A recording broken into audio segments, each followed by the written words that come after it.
कट्टरपंथी का आज सबसे बड़ा रिप्रेजेंटेटिव देश में कौन है?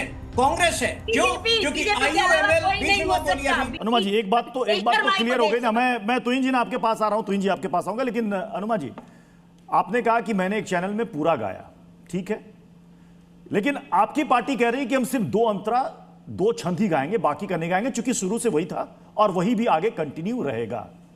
मैं कह रहा हूं कि अगर कोई पूरा गाता है, कोई पूरा नहीं गाता है, तो क्या कम देशभक्त या ज्यादा देशभक्त हो जाता है क्या? पहली बात तो यह है कि जनगण मन के भी दो वर्जन हैं, जो हमारा नेशनल एंथम है, जिसके 52 सेकंड का भी एक वर्जन है, एक 20 सेकंड का भी है।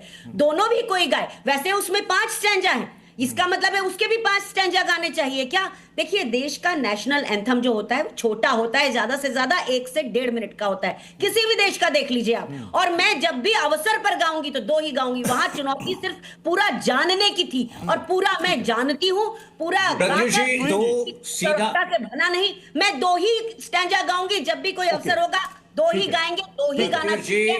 किसको जेल में डालना है डाल दे। तुहिन जी, आपने केंद्र से एक कानून बना दिया। मेरी इससे पहले भी डिबेट हुई थी, जिसमें मैंने सवाल किया था कि मान लीजिए कल को आपकी सरकार आती है तो क्या फिर से पुरानी व्यवस्था हो जाएगी? बोले क्यों नहीं, हम कर देंगे फिर से पुरानी व्यवस्था।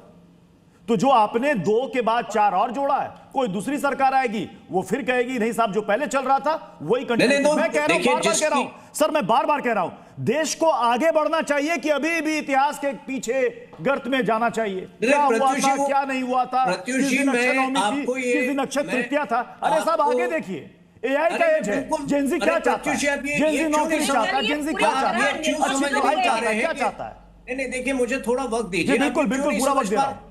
आप ये क्यों नहीं समझ पा रहे? हम आगे ही देख रहे हैं। आज सबसे बड़ी वैश्विक चुनौती जो है कट्टरपंथी की है, और कट्टरपंथी का आज सबसे बड़ा रिप्रेजेंटेटिव देश में कौन है?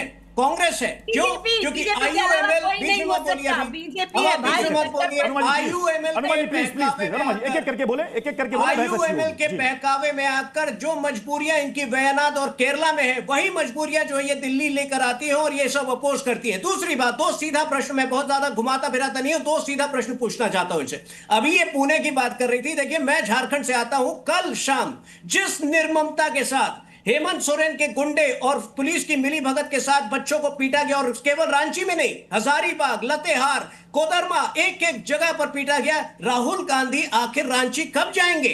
25-25 हजार देते हैं इन्फ्लुएंसर को पुणे में उनके इवेंट को बड़ा दिखाने के लिए, लेकिन जो गरीब बच्चे जो राष्ट्र हित की बात करते हैं झारखंड में, वो इनके लिए बच्चे नहीं है। दूसरी बात, देखिए कर्नाटक के स्टेट सॉन्ग में भी मैं आपको सुना सकता हूं, शंकर का भी वर्णन है, शंकर को भी उसमें वंदना की दी गई है, रामानुजम को भी दी गई है, विश्वेश्वर को भी दी गई है। तो क्या ये कर्नाटक में भी उस सॉन्ग को, उस गीत को खंडित करेंगे? अगर नहीं करेंगे तो केवल इनका सारा दोहरापन वंदे मातरम के लिए ही है। मैं आपको दोबारा कह रहा हूं, हम आगे देख रहे हैं। आज वैश्विक चुनौती सबसे बड़ी कट्टरपंथियों की है, और आज उनका सरगना इस देश में कांग्रेस पार्टी है।